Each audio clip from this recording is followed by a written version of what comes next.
It's Tuesday, it's 12:15 and we're live in Westminster.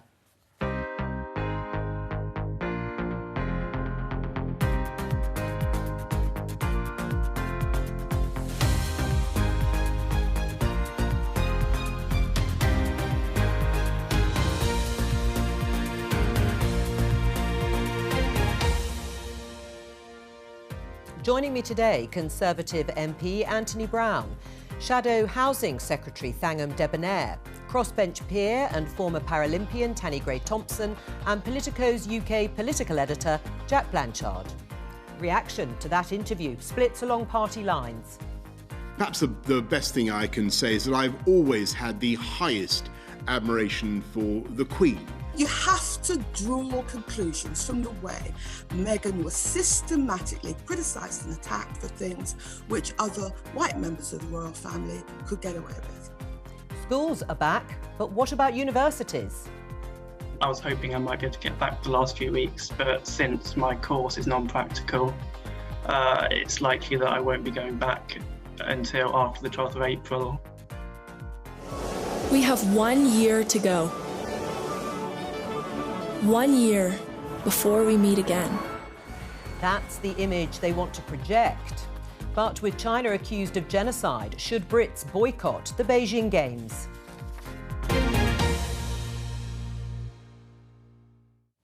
Let's start with some of the front pages responding to the interview with Meghan and Harry that was broadcast in the UK last night. The Daily Mirror, Harry and Meghan bombshell, worst royal crisis in 85 years. Follow up with the Mail, toxic accusations, incendiary racism claims against their family. Palace left reeling and Queen 94 in emergency talks after that stinging interview. What have they done? And finally, The Times, Palace in turmoil over Meghan's racism claims. My question to all of you to start off with is, how big a moment is this for the monarchy, Anthony? Well, it clearly is a difficult time for the monarchy, but actually I don't really see it as my role as an MP to be a political commentator. There are plenty of other people who would do that, and I've certainly got a huge amount of admiration for the Queen. Her husband is in hospital at the moment, just having had a heart operation, and we certainly wish him well. The other thing I'd just say is that in my decades of adult life, I've learned not to jump into things when you've only heard one side of it, and at the moment we have only heard one side of this. Right, and you're waiting, are you, to hear some sort of response then from the other side? That is the implication of what you're saying from the Palace. Well, as I said, this is a family matter rather than a government or political matter. I think the last thing that the Queen needs at the moment is for politicians like myself to turn this into a political football as well. And I don't see it my role as an MP to be a commentator on the comings and goings of the royal family. Right, well, Anthony doesn't see it as his role as an MP, Thangam, but politicians have actually joined in the discussion around that interview. We heard Diane Abbott there in the headlines. Boris Johnson saying he doesn't want to comment either, but then praising the Queen. How big a moment do you think this is for the monarchy? I actually think it's part of a bigger time for the entire country, which is a time that's, given the backdrop that we've had, given the Black Lives Matter movement last year, given the evidence of the differential way that COVID, for instance, is treating different people, particularly people of colour, given the way that women of colour are treated in public life routinely, and not just by institutions, but also by elements of the media. I think this is actually a moment for us all to take stock of who we are as a country, to be able to have a grown-up discussion about race and racism and how our history of colonialism and slavery is part of that. It doesn't define who we are, but our ability to make sense of it is actually potentially a sign of strength and a sign of a country at ease with itself, which was actually how I felt when I watched their wedding so many years ago now. It feels like a lifetime ago, but actually that felt like a moment when the country was at ease with race. It doesn't feel like that at the moment, and I think we've got a lot of work to do. Tanni, do you agree with Thangam?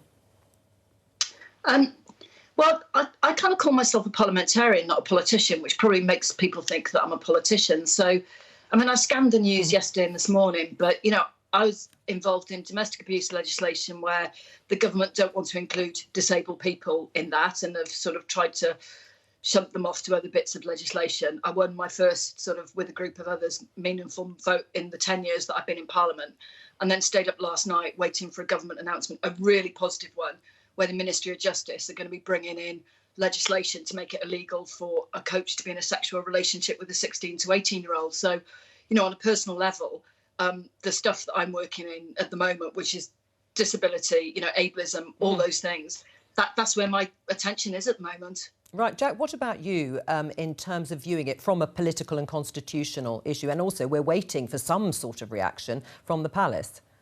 Well, the first thing to say about viewing it was that I definitely did not view it last night. I now realise I was like the only person on the planet that wasn't watching this interview. But well, you might not have been the only one, but I didn't either. Of it. Honestly, a 2-hour Californian soap opera is not the way I choose to spend my evenings. However, I've seen the relevant clips. I think I don't have a dog in this fight. Like, what's weird to me about this is the way it's just dividing down the lines of this infinite culture war we seem to watch, when people don't really know the ins and outs of what's happened within this very dysfunctional family. But the allegations about bullying and racism are really serious, and it should be, to answer your question, it should be a really big moment for the royal family to address that. I mean, obviously, I don't know the ins and outs of what's gone on, but I think any major British institution that welcomed in a person of colour for the first time, and then that person leaves a few years later and makes these sorts of accusations about the way they were treated, you have to take that incredibly seriously. And people going on air and dismissing what she said without knowing the first thing about it, I think is outrageous. So I think, it should be a big moment for the royals, and there should be some real soul searching going on about why it's come to this point. Right, and the focus, certainly in many of the papers, is again about this conversation that Meghan and Harry retell, where a member of the royal household is questioning or concerned about the skin colour of their baby. Kate Green, Labour's Shadow Education Secretary, responded in this way. Those allegations that have been made against the royal family, the royal household this morning, particularly that someone somewhere raised questions about the issue of Archie's skin colour. Yeah, really distressing, shocking, and if there are allegations of racism, I would expect them to be treated by the palace with the utmost seriousness and fully investigated. Thangham, would you like to see them investigated? And what sort of investigation is Kate talking about?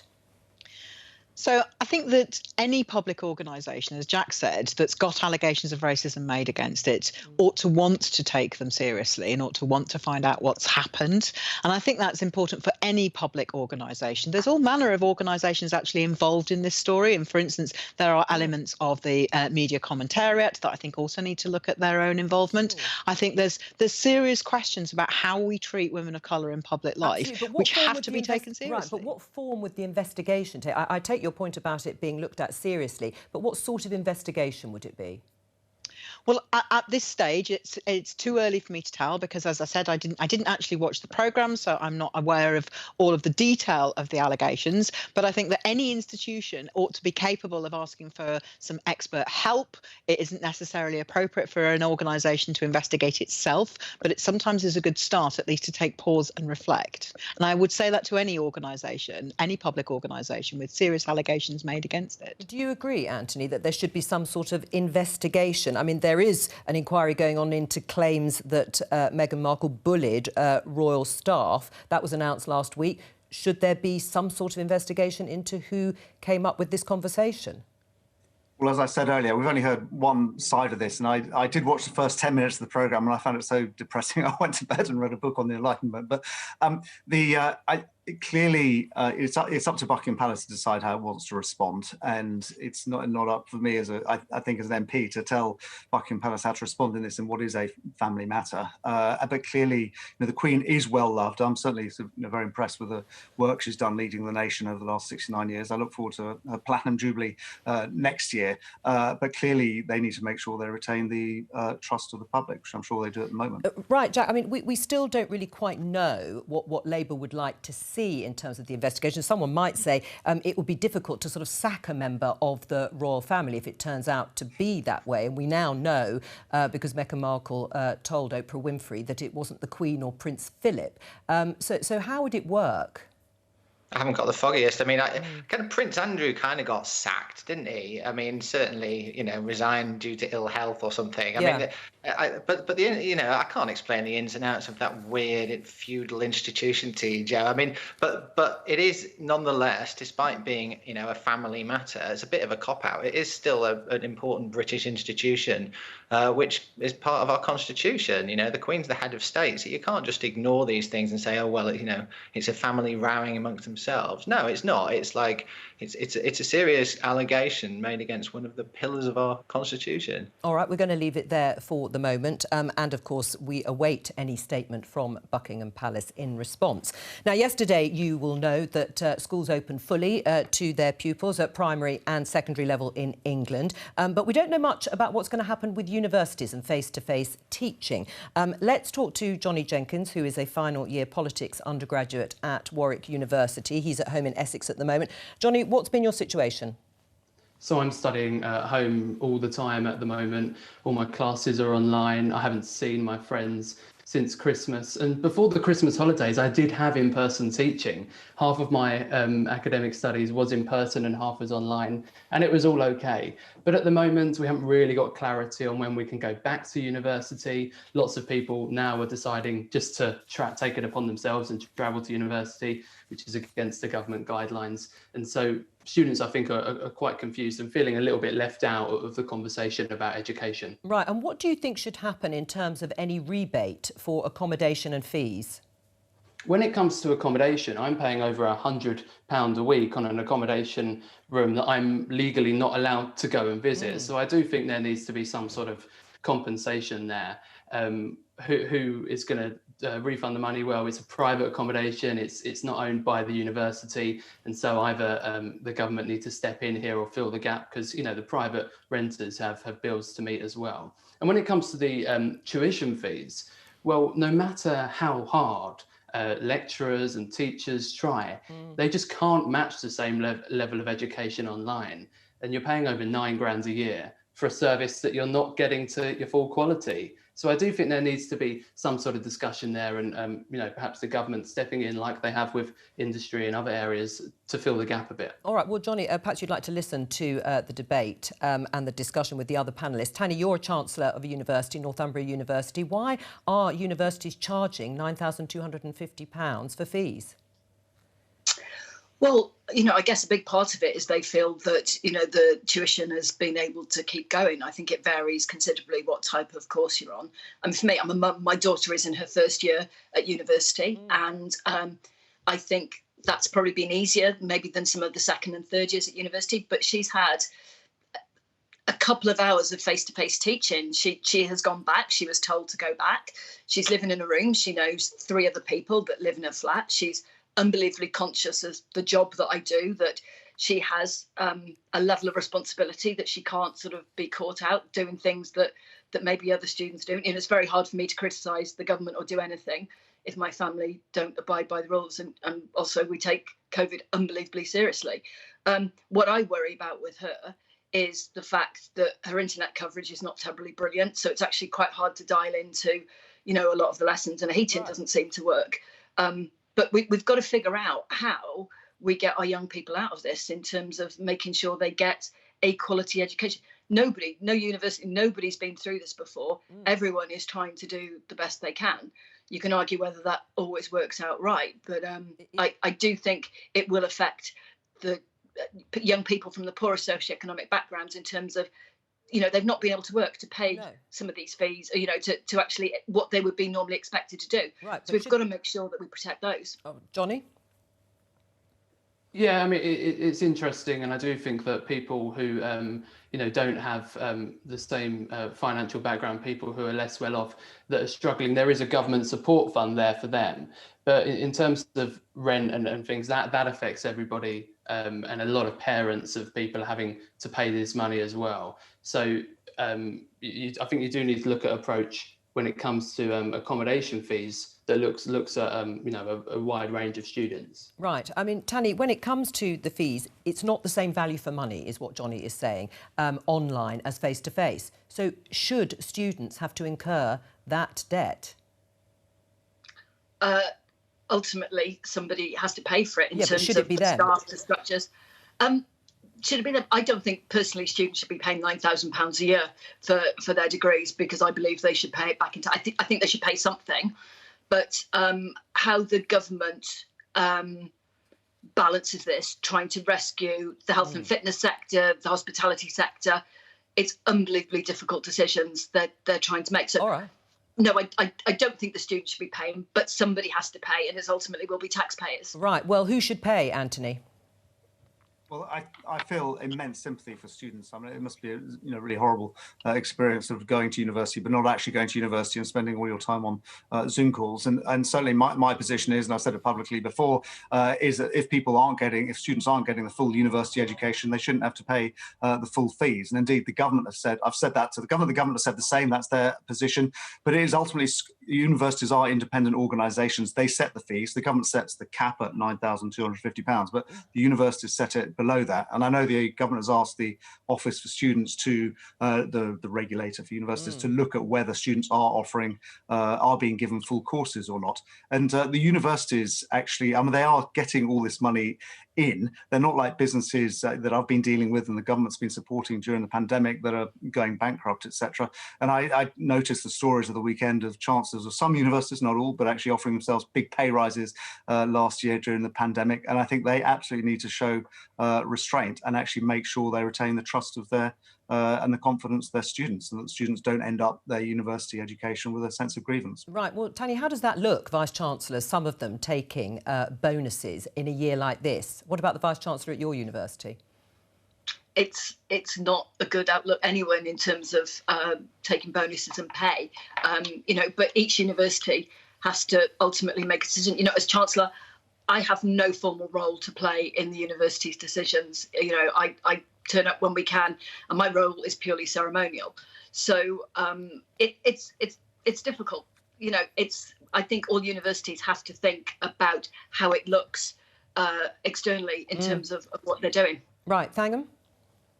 Well, I think what's concerning me here is as an MP of a constituency which has got both university students and university staff in it, I'm very well aware of the fact from conversations I've had recently that university staff are putting in an enormous amount of work to produce what can often feel, I know, to students like not a satisfactory outcome. But it's still just as much, if not more, work to record lectures, to present them on Zoom as it is to present them in real life for the staff. And the university financial model, unfortunately, is failing students, I think, at the moment. Because there they are left with the high cost of private rent in many cases, with landlords that, frankly, in my view, should be releasing students from those contracts. Rents are actually rising in the private rented sector in various parts of the country. I know this in my work as Shadow Housing Secretary.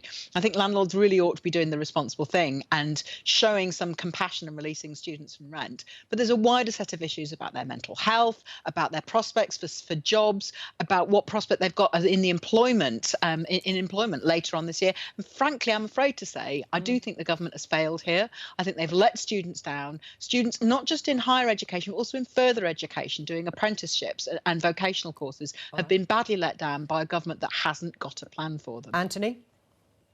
Well, the government have actually offered a huge amount of support for students for the mental well-being and the welfare of students throughout this. And as I said earlier, they've made it absolutely clear to universities that if they're not offering a full university education, they shouldn't be charging the full fees. And they've got the regulator to look at that.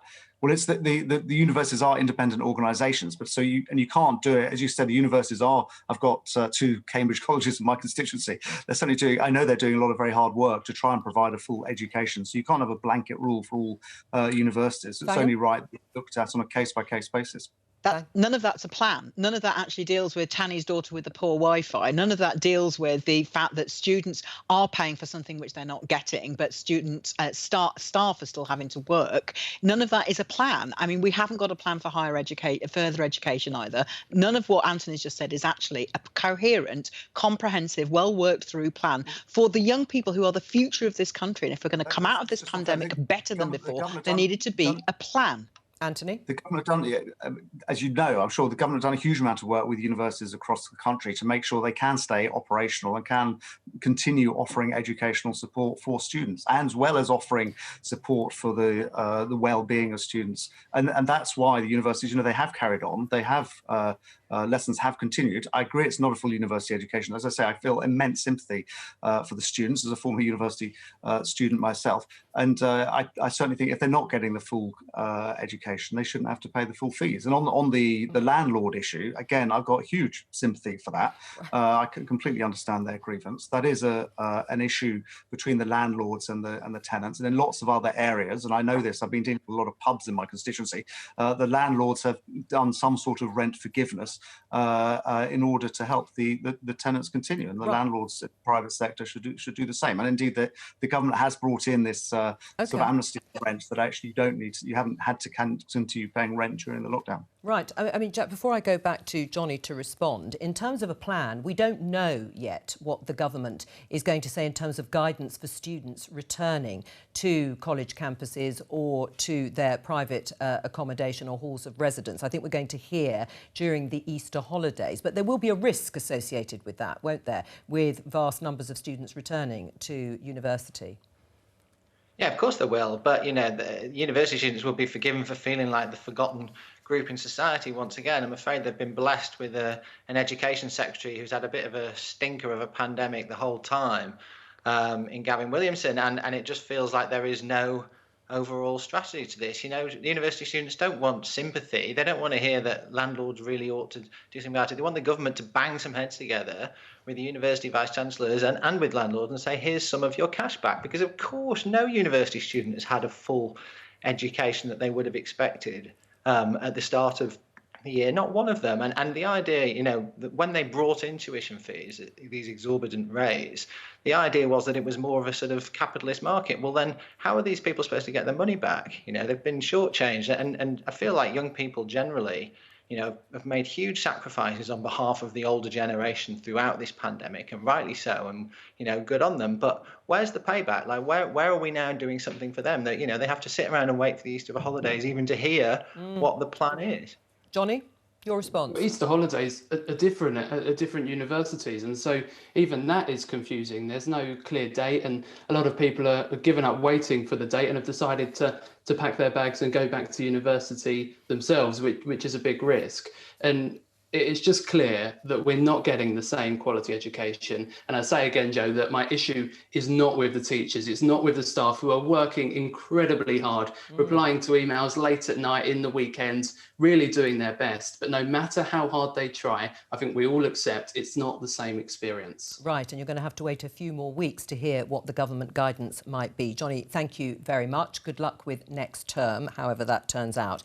We're going to move on at this point, and I'm going to play you a clip from Ed Davey, the leader of the Liberal Democrats, from PMQs last month. Just take a listen. Millions of Uyghur people in China live in fear under a cruel regime. This is a genocide happening in front of our eyes. So does the Prime Minister agree with me that unless China ends this genocide, Britain and Team GB should boycott the Winter Olympics in Beijing next year?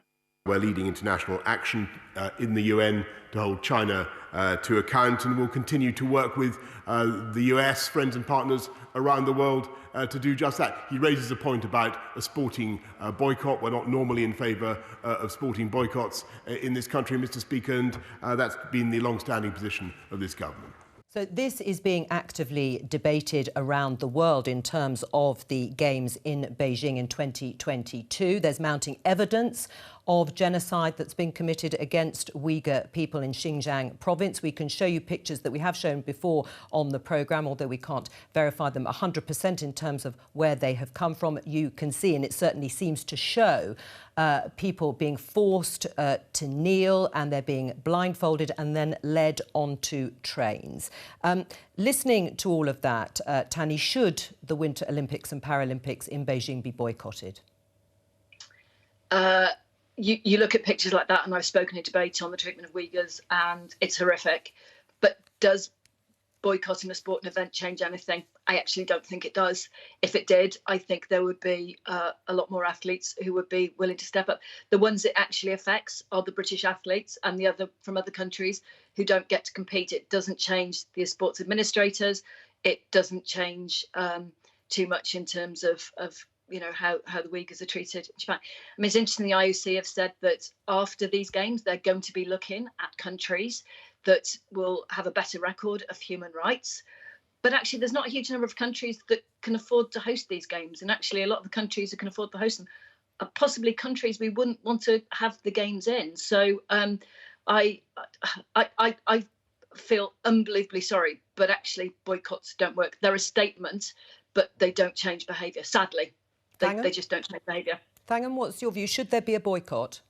Well, I think we've got a long way to go yet, and we need to make sure that UN monitors actually have access to the camps, that they can actually do their job. That's not happening at the moment. We need to work with our democratic allies and use every single tool of diplomacy that we've got. But we also need to change direction from the government, who, frankly, have a very confused China policy indeed. The U-turns on Huawei, the fact we've still got investment from the Chinese in nuclear power stations. They don't seem to understand the strength of feeling across both sides of the House and both houses on the genocide that's happening in Xinjiang region, and their rejection of the amendment in the trade bill about genocide just seems to be a very bad sign. I think the government actually urgently needs to take a cold, hard look at its own China policy, and that's got to come urgently, because we've got quite a way to go yet before we get to the Olympics. Anthony? Well, I agree. What's happening in Xinjiang is absolutely unacceptable. I've spoken out about this. I'm actually on the board of the China Research Group of Conservative MPs who are concerned about China, and the government has been taking action. It can always take more. We've called the UNHCR Human Rights Commissioner to be able to do an investigation on it. We've cracked down on Huawei, which, as Thangham mentioned, we've also stopped supply chains to make sure that slavery isn't used within supply chains of companies. And I'm sure the government will be looking at more. On the particular issue of boycotts, I'm generally opposed to doing things that are purely symbolic. If Tani says they don't work, maybe that does undermine the case for them. But actually, and I have talked about this with colleagues, it's actually under the International Olympic Committee rules, it's the Global Committee, Olympic Committee rules, that governments aren't, it's up to the individual national associations, so the British Olympic Association, to decide whether to have a boycott or not, and the governments aren't meant to get involved within that. But if the British Olympic Association did decide to do a boycott, and they have to weigh up all the pros and cons themselves, I'm sure they'll get a huge amount of support. Right, well, should the International Olympic Committee decide that, Tani? Sorry, I missed that slide. Should the International Olympic Committee decide that there should be a boycott on the basis of the evidence that has been mounting? The reality is they will not take the Games away from China right now. There's lots of talk. We have a peace treaty. Countries aren't meant to kill each other during the Olympics. And that's lovely. It's disguised compliance. It looks lovely during Games time. Does it change wider behaviour? No, it doesn't. It ends up being politicians versus sports people. And to me, it's tokenistic. I think there are so many other levers the government can pull than rather just saying we're not sending a bunch of athletes. And actually, in terms of, the medal table is political. The fact we have a medal table, the IOC, don't really recognise it, but every country does. And the countries the British athletes won't win will just go to other countries, and they'll use that for soft politics. Right. So on so many levels, it doesn't change things. I hear you, but I suppose some people may ask, is there a level at which you say we're not sending our athletes? Is there anything that countries can do then? There are no limits, no boundaries to the crimes that can be committed for Olympic Committee to say it's not one for us, Gov? Well, it's down to the governments. Governments of every country like to say politics and sport don't mix. that is just not true, because they do. But it's down to the government to make the decisions, to pull levers, to try and get China and other countries with appalling human rights records to behave differently. Right. I don't necessarily think it's down to the athletes, because it's their career is shot if they boycott. And does it change anything? No, it's a lovely moment in time, but it doesn't change the Chinese government's behaviour. Actually, there's a bigger question on IOC governance and what countries they choose to award the Games to, how they run themselves. What do they want the Olympics to be? Do they want to be glossy and shiny, or do they actually want to live up to the principles they say they hold? Right. So the IOC needs to change. Oh, they do need to change. Jack, what's your view? I think it would be symbolic, and it's obviously not going to change Chinese behaviour. On the other hand, you do have to imagine what it's going to look like next year when we have the opening ceremony in Beijing and all that glitzy moment when we're celebrating China and all the British athletes stood there taking part in that. It's going to look, pretty difficult considering what's been going on there. So I think there is sometimes a value to doing things purely for symbolism, but I think it's right to say the government's attitude to China is unclear, confused, shifting, and in fact we're going to see a big report next week which is supposed to set the new sort of diplomatic direction of this country and is going to have an awful lot to say about how we should approach China. But it's not just this country, it's something that the whole of the West needs to get together, particularly Europe, the UK and America, and think about how we deal with this emerging, superpower. Right. I mean, Tanya, what's it like? What does it feel like when you're an athlete going to countries that have a poor human rights record? What does it feel like when you're there? The reality is most athletes don't see an awful lot outside the airport, the accommodation and field of play. If they are interested and engaged in wider issues, they will learn in them. But actually, the reality is one track looks pretty much like another, and it's down to the individual athletes to decide what their political view on this is. And actually, the athlete contracts, when they go into games time, allow them to have virtually no political or certainly public opinion on any of this. So it's very difficult for athletes to have an opinion and make those choices. Right. If we look back to the boycotts Moscow and LA, yes. What did it change? It didn't. OK, I mean, more broadly then on the policy that we've heard from both Jack and Thangham, Anthony, as you say, you're part of the China research group of MPs. What do you want the government to be saying in that report? Well, I think it needs to look at all options and all levers it can pull on against China to make sure that they stop, for example, the genocide in Xinjiang. Well, I mean, one of the issues that obviously people are looking at is sanctions of different forms, and that's certainly something I'll be very sympathetic for. It is extremely serious what's happening, totally unacceptable that this goes on, not just in any century, in the 21st century, that it's happening before our eyes, and all governments need to take a stance. And I actually think the British government have been at the forefront of this. We've actually been ahead of most other sort of industrial governments in actually putting pressure on China, and they need to continue to do so. Right, I mean, in your mind, is China guilty of genocide? It's certainly guilty of, really horrendous human rights abuses. I know when you get discussions with international lawyers about this, there's a very specific legal definition of genocide, and they'll start having a debate about does this meet that definition or not. But for all intents and purposes, and as a sort of a non-lawyer, it certainly seems like genocide to me. But it's certainly, absolutely horrific human rights abuses. Right, Thangham, what's your view on that? So, what doesn't that mean, therefore, Anthony, that your government and you should be supporting, when the trade bill comes back to the Commons, you should be supporting the anti-genocide amendment that's had cross-party support in the House of Lords, and so many MPs feel very strongly about it. I'm hoping that means you'll support it. Anthony? Well, this amendment, so the actual detail of this amendment, this was actually to give a decision either to a sort of like a judicial type committee within the House of Commons, within Parliament, or to the courts to decide what is a genocide or not, and what should be, whether a trade deal should be allowed to be signed or not. I actually think it is the role of government to do that. The government does, at the moment, it takes it very, very seriously, this whole issue.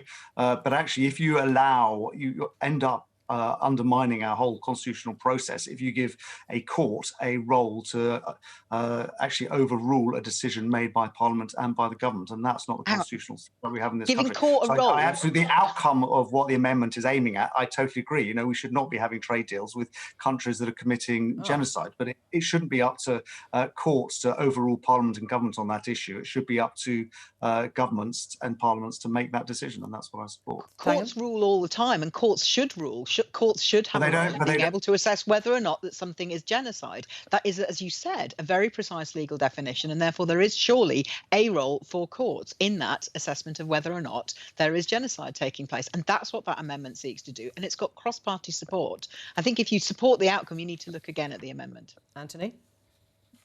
Well, the British, it tends to be international courts that look at issues of what is genocide or not, rather than sort of British courts, which is, so that's a new area for them here. But as I said, it's not, there is a huge constitutional issue at stake here, whether a government can decide on a trade deal and be overruled by a court on that trade deal. And I don't think that is right. But I absolutely support that the government, no government, I'm not talking about this government, but any government ever should sign a trade deal with a country that is committing genocide. All right, the problem is the government hasn't come up with an alternative, has it? All right, we're going to... it's got the alternative, which is the situation at the moment, whereas the government can make a decision on genocide, and it can base that on a lot of different factors, and maybe there'll be international courts that will be having hearings on that, and that will be the basis of its decision. All right, we're going to return to that issue, no doubt, next week sometime. Let's move on to a story in Bristol. I'm going to show you this headline from Bristol Live.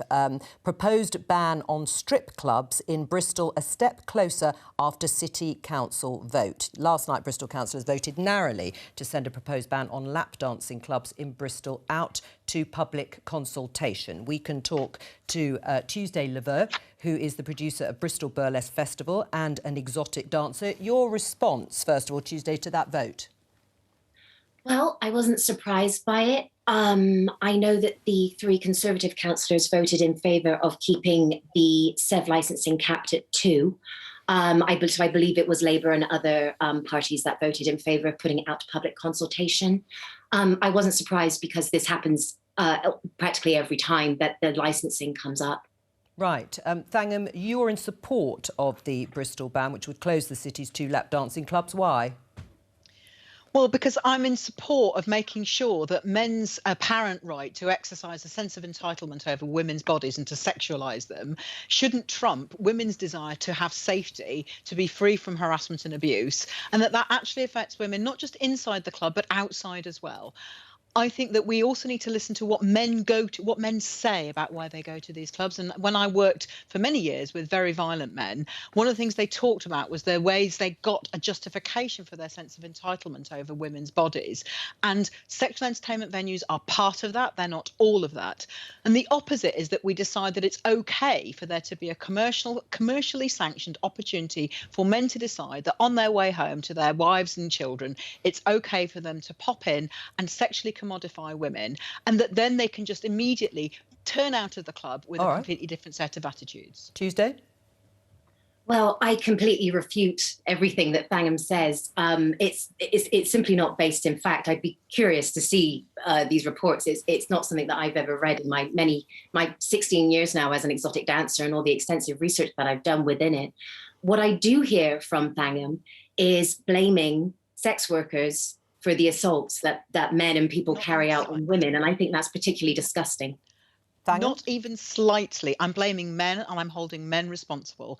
And I think men who talk about the reasons that they go to clubs and the reasons that they want to just ditch the normal rules of respectful behaviour towards women, I think that's where the clues lie. I think it's really important that we take notice of the fact that women experience greater levels of sexual harassment and sexual assault outside clubs, that even within clubs there needs to be CCTV cameras and numerous security guards in order to protect the women working in there, which kind of tells its own tale about the level of safety that's in there. I'm very glad that this has gone out for public consultation and so people will be allowed to submit evidence and give a view. Tuesday? The thing is, Thangham, you and I both know that statistic is made up, that statistic that you're referring to about an increased number of sexual assaults happening outside of clubs has been refuted extensively by Dr. Brooke Bagnanti, wrote a whole book about it in Sex, Lies and Statistics. And the London Met Police refused to use the statistics that you're talking about. What you're talking about is the horrifying number of sexual assaults that happen in city centres. Right. That's what you're talking about. Right. It's entirely useless to attach it to strip clubs. Right, but Tuesday, why should these clubs stay open? Why shouldn't councillors vote on this issue? Well, to be clear, I think that clubs absolutely should be licensed. I have no problem with that. I think it's important to note that we're talking about 2 SEV licensed venues downtown that are both owned by the same woman, that employ a number of people and that are in good standing with the Avon and Somerset Police, with the Barbie Association, which is the Bristol Bar Association, and with Bristol Nightlife. The club should stay open because I noticed that Thangham is talking exclusively about men and completely erasing women and sex workers in this. The women that work in these clubs are happy. It's work that we choose. I personally don't suit 9 to 5. I never have. I've worked a lot of different jobs. I worked in an office. I ended up having to take medication after working as an office manager for a number of years. Dancing is a wonderful self-expression. Expressing sexuality and sensuality is a wonderful self-expression. And getting paid to do it is even better. And I feel like that's my own personal choice. And I'm sorry that Thangham feels so frustrated and rejects sensuality and sexuality so thoroughly from our city, because Bristol simply doesn't feel that way.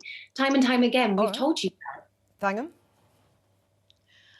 I think it's important that when there is a commodification of women's bodies, when men can pay to be able to treat women purely as sexualized objects, and they speak about them as objects, that we at least have a public consultation on whether or not that is appropriate in the 21st century, given the high levels of violence against women and girls. And I'm glad that Bristol City Council has taken a mature decision to put this out for public consultation. All right, let me bring the others in. Tanni, what's your view? I'm really uncomfortable with lap dancing clubs, licensed or not. And I mean, listening to Tuesday talk about very positive choice about that as a career. We talk about choice, and, you know, some women have free choice and some women have no choice whatsoever. And I think we need a much wider debate on other areas of sex work and what happens and why women feel, you know, many women feel that is the only route that they go through. And, you know, I've been to a lap dancing club. It was many years ago. It wasn't in the UK. It was with a young athlete, male athlete, who wanted to go, and I went with him to look after him and stayed 6 minutes, 10 minutes, I don't know, and left. But I was really not comfortable in that environment and how men were behaving in that environment, I felt very uncomfortable for the women, who I don't think it was a choice. So I think like to see them consultation close. as well. Right, so you'd like to see these two clubs close? Yeah, but then what happens to those women? You know, so there's this lovely view of if we close them, it'll all be sorted. Actually, it won't. What other choices do those women have to work? Do they then go into much more unsavoury and much more dangerous work than in the club? So it's not as simple as opening and closing, because there's so many lives that are affected by this. Right. If I remember rightly, Anthony, Tuesday said that the Conservative councillors in Bristol actually voted for it not to go out to public consultation. Did they do the right thing? Yeah, I hadn't heard of these Bristol lap dancing clubs until today, and I'm certainly no expert on them. But it's absolutely right. It's up to the local council. They're licensed. The council has to decide the licensing conditions and enforce them, and it should be up to local democracy as a result. But I think that it's the paramount thing is the safety of the lap dancers working in there, and clearly if there's any risk to that, the local authority needs to take that into account. But also we should listen to their views, and you know, if they see it as a legitimate work that they genuinely want to do and they're not pressurised into it, and if it's safe and so on, then actually that should certainly, they should certainly have their voices heard, and they should be part of the decision. Right, Jack. Do you think this might set a precedent for other towns and cities? I mean, it's possible. I mean, it's localism in action, isn't it? And I absolutely agree with that. I think it is down to local towns and cities to decide what sort of place they want their city centre to be. What sort of establishments do they want to see there? And if some towns and cities decide they don't want these sorts of places and others do, I think that's exactly how it should be. I think there's too much of people sat in Westminster, frankly, and making decisions about what different parts of the country should look like, and it's much better that it's local people, and whether that's through their councillors voting or whether it's through a local consultation or both, then great, I'm all for that. Right. Tuesday, do you agree it should be up to local people to decide? Yes, I do. And I also agree with Thangham about it going out to consultation, because it's gone out to consultation every time, wasting everybody's time. And every single time, the last survey came back with over 60% of the people who responded to the survey, Bristolians who responded to the survey, saying that they were indifferent or fine with the clubs. I'd like to go back to what Tanni was saying. What you're talking about is trafficking. Now, there is simply zero evidence of trafficking within the clubs in Bristol and, truthfully, within the clubs across the country. Okay. Trafficking happens most commonly in places like nail bars and car washes, and it is an issue in the city and restaurants. I know that we like to use, strip clubs as an example of that. We are all opposed to trafficking. All right, Tuesday, we're going to have to end it. We're going to have to end it there, I'm afraid. But thank you to all of you for being my guests on today's show, and I will be back tomorrow, of course, at the earlier time of 11:15 with Prime Minister's Questions. Bye-bye.